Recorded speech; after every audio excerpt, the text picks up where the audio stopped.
Soeharto, peranannya menyelamatkan bangsa dari PKI. Selamat datang di channel Hatu Harealita. Hari ini, kita akan mengupas salah satu tokoh paling penting dalam sejarah Indonesia, yakni Soeharto.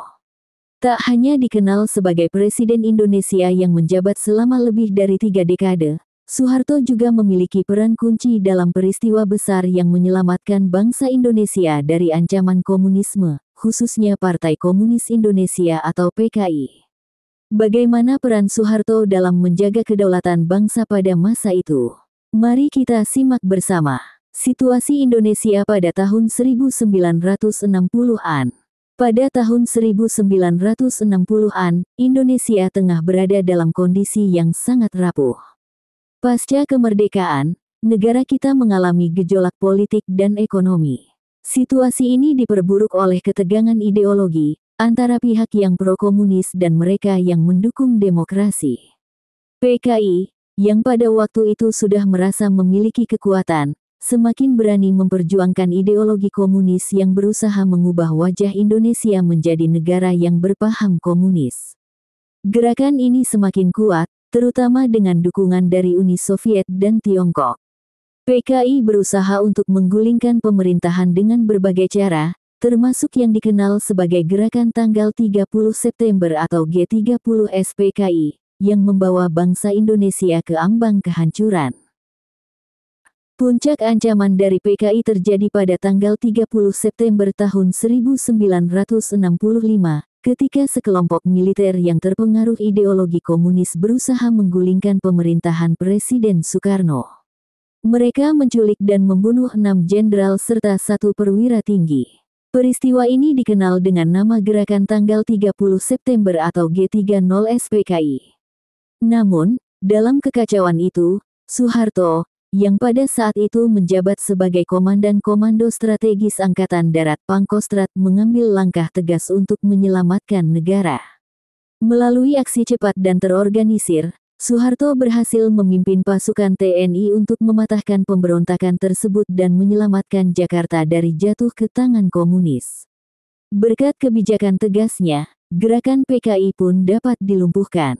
Peran Soeharto dalam menanggulangi PKI. Setelah berhasil meredam gerakan tanggal 30 September tahun 1965, Soeharto dengan dukungan tentara dan berbagai elemen masyarakat, mulai membersihkan Indonesia dari pengaruh PKI.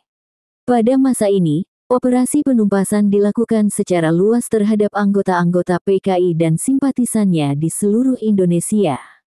Meskipun banyak kontroversi terkait pelaksanaan penumpasan ini, tindakan tegas Soeharto dianggap sebagai langkah yang sangat penting untuk menyelamatkan Indonesia dari potensi kehancuran akibat paham komunis. Soeharto tidak hanya berhenti pada penumpasan kekuatan fisik PKI, tetapi juga memastikan agar ideologi komunis tidak berkembang lagi di Indonesia dengan merestrukturisasi sistem politik dan ekonomi negara. Ia memastikan bahwa Indonesia kembali pada sistem yang lebih stabil dan berlandaskan pada Pancasila sebagai ideologi negara.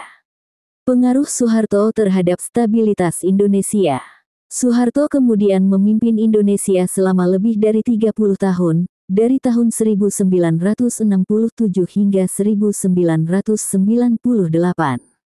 Di bawah pemerintahannya, Indonesia mengalami banyak perubahan positif, dari segi pembangunan ekonomi hingga peningkatan kesejahteraan masyarakat. Walaupun pemerintahan Soeharto juga penuh dengan tantangan dan kritik, tak bisa dipungkiri bahwa dia memiliki andil besar dalam menjaga persatuan Indonesia pasca krisis ideologi yang hampir saja membawa negara kita ke jurang kehancuran. Dalam sejarah Indonesia, Soeharto memainkan peran yang sangat penting dalam menjaga kelangsungan hidup negara ini di tengah ancaman yang sangat besar. Keberanian dan ketegasan dalam menghadapi PKI serta kemampuan untuk memulihkan negara dari kekacauan adalah bukti nyata pengabdian Soeharto untuk bangsa ini. Kita tentu perlu melihat peranannya dengan perspektif yang lebih luas, dengan segala positif dan negatifnya, sebagai bagian dari perjalanan bangsa Indonesia menuju kemerdekaan sejati. Terima kasih telah menonton. Jangan lupa like, komen, dan subscribe untuk mendapatkan konten menarik lainnya seputar tokoh dan sejarah Indonesia. Sampai jumpa di video berikutnya.